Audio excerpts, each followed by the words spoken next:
آپ کا جو بہت بڑا چنک ہے وہ چلا جاتا ہے صوبوں میں. اور صوبے جو ہے، اب میں اپنا صوبہ لے لیتا ہوں. صوبہ خیبر پختونخوا کو پچھلے 16 سال میں 8,800 ارب روپے جو ہے دیے گئے.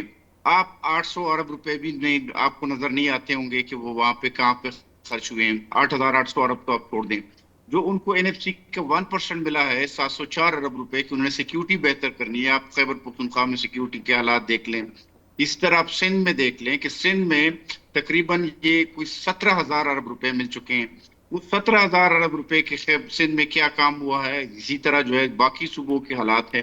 اچھا، این ایف سی کے تحت تو صوبوں کو پیسے مل جاتے ہیں، لیکن پروونشل جو فائنینشیل کمیشن ہے وہ ان صوبوں نے بنایا نہیں ہے. یعنی وزیر اعلیٰ جس صوبے کا ہے وہ بادشاہ ہے، وہ مغل بادشاہ ہے. وہ جو ہے جہاں پہ وہ چاہتا ہے وہاں پہ تقسیم کر دیتے ہیں. مطلب ایکول وہ نہیں ہے کہ ڈسٹرکٹ کو کس طرح دیتے ہیں. اور وہاں پہ جو ہے یہ تقسیم کا جو نظام ہے وہ پروونشل گورنمنٹ نے بنایا نہیں ہے. دوسرا یہ کہ پاکستان پہ قرض چل رہا ہے تو اس کا صوبے جو ہے وہ ذمہ دار ہی نہیں ہے. تو صوبے اگر ذمہ دار نہیں ہے، سب سے جو بڑی بات ہے وہ یہ ہے کہ پشاور کی یونیورسٹی، چوہدری صاحب آپ نے سنی ہوگی کہ پشاور کی یونیورسٹی جو ہے وہ دیوالیہ ہو چکی ہے. یہ ہماری مادر علمی ہے. آپ نے جو لاہور کی یونیورسٹی ہے، پنجاب یونیورسٹی ہے، یا جو کراچی کی یونیورسٹی تھی، ان یونیورسٹیوں میں پشاور یونیورسٹی کا نام سنا ہوگا. تو جو یہ جو 18ویں ترمیم ہے اس کے بعد جو ہے جو ہائر ایجوکیشن کمیشن ان کے پاس آ گیا ہے، ان کا جو حال ہو گیا ہے وہ بہت برا ہے. تو اس لیے جو ہے نا اس کی ضرورت تو ہے. اور ضرورت جو ہے وہ اب کیا وہ سوچا جا رہا ہے کہ انتظامی یونٹس جو ہے اس میں اضافہ ہوگا یا جو ڈسٹرکٹ گورنمنٹ ہے اس میں اضافہ ہوگا. ابھی جو ہے یہ فی الحال جو ہے کسی کے سامنے نہیں ہے. لیکن جو اچھا، بات ہو رہی ہے وہ یہی ہے. اگر آپ معیشیت کو تھوڑی بہت جانتے ہیں تو وہ یہ ہے کہ 18ویں ترمیم کے بعد جو ہے وفاق جو ہے کمزور ہوا اور صوبے جو ہے مضبوط ہوئے ہیں. اچھا علی صاحب، اس میں آپ نے ذکر کیا کے پی کا، سندھ کا. اچھا، پنجاب کا اور بلوچستان کا آپ نے ذکر نہیں کیا کہ ان کو کتنے پیسے ملے اور کتنے انہوں نے خرچ کیے. دوسرا، جو یونیورسٹی کے دیوالیہ ہونے کی بات ہے بہت ہی افسوسناک ہے. کوئی کسی بھی ادارے کا، اور بالخصوص تعلیمی ادارے کا دیوالیہ ہونا افسوسناک ہے. پنجاب کے اندر ستھرا پنجاب کے ملازمین ہیں ہزاروں کی تعداد میں، ان کو تنخواہیں تک نہیں مل رہی. اچھا، صوبوں کے پاس اگر اختیارات آتے ہیں یا پیسے ان کے پاس آتے ہیں تو کیا یہ بہتر نہیں ہے کہ وہ اپنے جو شعبے ہیں، تعلیم ہے، صحت ہے، لا اینڈ آرڈر ہے، اس کے اوپر صوبے جو ہیں وہ اٹانومس باڈی کے طور پر انڈیپینڈنٹلی اپنا فیصلہ خود کریں اور خرچ کریں، بجائے یہ کہ وفاق کی طرف دیکھتے رہیں؟ دیکھیں، میں یہی تو ہم کہہ رہے ہیں کہ یہ جو 18ویں ترمیم ہے اس کے بعد جو ہے نا صوبے جو ہے وہ نکمے ہو چکے ہیں. وہ خود جو ہے کوئی پیسے جو ہے وہ بنا ہی نہیں رہے. خود ٹیکس کلیکشن ان کی زیرو ہے. آپ وہ ہمارے خیبر پختونخوا کا دیکھ لیں، 2166 ارب روپے کا ٹیکس انہوں نے جو ہے وہ دیا ہے، بجٹ دیا ہے. یہ جو 25-26 ہے، اس میں جو ہے ان کی اپنی تخمینہ انہوں نے لگایا ہے کہ ہم 126 ارب روپے اکٹھا کریں گے. باقی سارا انحصار جو ہے وہ وفاق پہ یا قرضہ لیں گے. 90% جو ہے انحصار صوبوں کا جو ہے وہ وفاق پہ چلا جاتا ہے. تو اس سے جو ہے نا وہ صوبوں میں بہت بڑا وہ آ گیا ہے کہ صوبے جو ہے کام ہی نہیں کر رہے، نہ ٹیکس کلیکشن پہ ٹھیک توجہ ہو دے گیا، رہے، نہ وہ اس ٹھیک پہ توجہ ٹھیک دے ہو رہے. گیا. آپ نے صاف ستھرا پنجاب کی بات کی، ہاں، تو صاف ستھرا پنجاب جو ہے وہ پورے پنجاب کا پروجیکٹ ہے نا. اور اگرچہ دنیا میں اس کی بہت زیادہ لوگ جو ہے سراہ رہے ہیں، لیکن یہ جو ہے نا ڈسٹرکٹ گورنمنٹس کے کام ہے. ڈسٹرکٹ گورنمنٹ اسٹرینتھن ہوں گے تو یہ کام جو ہے وہ یہ فیصل آباد میں جو کچھ ہوا تو یہ فیصل آباد کا میئر کا کام تھا نا، یہ راولپنڈی کا میئر کا کام تھا. ہاں، تو یہ چیز جو ہے نا 18ویں ترمیم کے بعد جو ہے جو فنڈ صوبوں کو مل جاتے ہیں، صوبے وہ فنڈ جو ہے وہ ڈسٹرکٹ گورنمنٹس کو نہیں دے رہے ہیں. یہ سب سے بڑا مسئلہ ہے. بالکل ٹھیک ہو گیا. علی بدر صاحب، 28ویں آئینی ترمیم کی بازگشت ہے اور اس وقت تمام پارٹیاں ظاہر ہے اس کے اوپر بات کر رہی ہیں. آج بلاول بھٹو زرداری صاحب نے جو بات کی، انہوں نے کہا کہ ابھی تک تو پیپلز پارٹی سے کوئی رابطہ نہیں کیا گیا. کیا یہ 26ویں اور 27ویں آئینی ترمیم کی طرح جو ہم نے اس وقت دیکھا کہ پارلیمنٹیرینز جنہوں نے ووٹ بھی دیا اور وہ بھی کہتے تھے کہ ہم نے تو مسودہ دیکھا ہی نہیں ہے، کیا یہ 28ویں آئینی ترمیم بھی اسی طرح پاس ہوگی؟ بسم اللہ الرحمن الرحیم. بہت شکریہ حازم چودھری صاحب، آپ نے اپنے پروگرام میں انوائٹ کیا. دیکھیں، پہلی چیز یہ ہے کہ جو بلاول بھٹو زرداری صاحب نے بات کی ہے وہ پارٹی چیئرمین ہے ایکچولی میں گورنمنٹ نے آفیشلی فارملی کوئی ایسی بات نہیں کی ہے کہ جس میں 28ویں آئینی ترمیم کے اوپر کوئی مشاورتی اجلاس بلا کے کوئی معاملہ ڈسکس کیا ہو. لیکن میں سمجھتا ہوں کہ یہ اتنا امپورٹنٹ معاملہ ہے جس کے اندر آپ اس مسودے کو چھپا کے رکھ کے اس کو دبا کے پاس کرانے کی کوشش نہیں کر سکتے. یہ منظر عام پہ آنا ہے اور پاکستان پیپلز پارٹی سے جب تک اس پہ مشاورت نہیں کی جائے گی اور جب تک چیزوں کی کلیئرٹی نہیں دی جائے گی, میں نہیں سمجھتا کہ 28ویں آئینی ترمیم کوئی ایسے بچوں کا کھیل ہے جو پاس ہو جائے گی. 28ویں آئینی ترمیم کے جو بھی نکات ہوں گے, جب بھی وہ لانا ہوگی, جب بھی اس کو پاس کرانا ہوگا, اور جو بھی اس کے اندر ترمیم پاس کرانی ہوں گی, شکیں ہوں گی, اس کو ڈسکس کرنا پڑے گا. اور پاکستان پیپلز پارٹی اس کو اپنی سی سی کے اندر بھی ڈسکس کرے گی, پارٹی کے اندرونی سینئر لیڈرز کے ساتھ بھی ڈسکس کرے گی, اور پارلیمنٹ کے اندر بھی اس کو ڈسکس کیا جائے گا, تاکہ اس کو جب بھی پاس کرانا ہے اور جو بھی اس کے پلس یا مائنس پروز کونز ہیں اس کو اچھے طریقے سے ڈسکس کر کے اس کو سپورٹ کیا جائے. یہ ایسے چھپ چھپا کے کام نہیں ہونا. علی صاحب 26ویں اور 27ویں آئینی ترمیم کیا اس کو ڈسکس کیا گیا تھا پیپلز پارٹی کے اندر اور سی ای سی کی میٹنگ کے اندر؟ کیونکہ اس کے حوالے سے تو یہی کہا گیا ہے کہ تمام پارلیمنٹیرینز یہی کہتے تھے کہ ہم نے تو مسودہ تک نہیں دیکھا. دیکھیں, یہ جس ٹائم پہ بلاول بھٹو زرداری صاحب نے ٹویٹ کیا تھا نا کہ جب امینڈمنٹ آنی تھی, تو اس ٹائم پہ پھر سارے لوگوں کو پتا چلا کہ یہ امینڈمنٹ کے اندر کیا شکیں ہیں, کیا معاملات ہیں, کیا چیزیں ہیں. تو پیپلز پارٹی کے پاس تو جب بھی ایسی کوئی بات آئے گی, پیپلز پارٹی اس کو منظر عام پہ لے کے آئے گی اور ڈسکس کرے گی اپنی تمام پارلیمنٹیرین سے, ان ہاؤس بھی اور ود ان پارٹی لیڈرشپ بھی اس کو ڈسکس کیا جائے گا. ٹھیک ہو گیا جی. اور بہت سارے ایسے لوگوں کے پاس ہو سکتا ہے کہ 26ویں آئینی اور 27ویں آئینی ترمیم کا مسودہ نہ گیا ہو, لیکن جب وہ پیپلز پارٹی کے ساتھ شیئر کیا گیا تو اس کو پبلکلی ڈسکس کیا گیا. ٹھیک ہو گیا. ہمارے ساتھ اظہر صدیق صاحب ماہر قانوندان ہیں, وہ بھی موجود ہے. اظہر صاحب, پہلے 26ویں اور 27ویں آئینی ترمیم اس کی بات ابھی گرد نہیں نیچے بیٹھی, لیکن اب 28ویں آئینی ترمیم کی بات ہو رہی ہے. ایک تو یہ بتائیے کہ 28ویں آئینی ترمیم کی ضرورت کیوں پیش آئی؟ کیا 26ویں اور 27ویں آئینی ترامیم جو پاس کی گئیں ان کے اندر کچھ سکم رہ گئے تھے جن کو دور کرنا تھا؟ اور دوسرا یہ ہے کہ دوسرا آپ یہ بھی بتائیے گا کہ 28ویں آئینی ترمیم ابھی تک صرف سوشل میڈیا کی حد تک محدود ہے کہ اس کے اندر NFC ایوارڈ ڈسکس کیا جائے گا, کوئی بلدیاتی نظام کے اوپر اس میں ڈسکشن ہے. آپ کو اگر علم میں ہے تو یہ ضرور ہمارے ناظرین کو بتائیے کہ کیا ہے 28ویں آئینی ترمیم. بہت شکریہ جی. تو پیار ہے کسی اور کا, تجھے چاہتا کوئی اور ہے. یہ دیکھیں نا, آئینی ترمیم تو ہمیشہ آتی رہی ہیں, 26ویں 27ویں 28ویں 29ویں 30ویں جتنی بھی ہے نا, میں اس کو جمہوری نظام کے منافی سمجھتا ہوں. آئینی ترامیم جب کبھی بھی آنی ہو تو اس طرح آتی ہیں آئینی ترامیم. ہر ایک نے دیکھا کہ 26ویں ترمیم کے وقت کیا ہوا. اس وقت کہا وزیر قانون نے کہ جناب میں نے تو ابھی دیکھا ہے جی مسودہ, یعنی یہ جمہوری حکومت ہے تو مسودہ ابھی دیکھا. 27ویں ترمیم کے وقت شیری رحمان صاحبہ نے اگر اٹھا کر دیکھ لیا جائے, پاکستان پیپلز پارٹی ایک جمہوری جماعت رہی ہے. جب 18ویں ترمیم لانی تھی نا تو تب 9.5 مہینے کام ہوا اس پہ, اگر یاد ہو آپ سب لوگوں کو. جی بالکل, رضا ربانی صاحب کی وہ سربراہی میں ایک کمیٹی بنی تھی, ٹھیک ہے نا. اچھا, اس میں جب ترمیم وہ لانی تھی نا, عوام کو انوالو کیا گیا, وکلا آئے, سول سوسائٹی انوالو ہوئی, بڑی لانگ ڈیبیٹ اور ابھی تک تو یہی سمجھ نہیں آ رہا.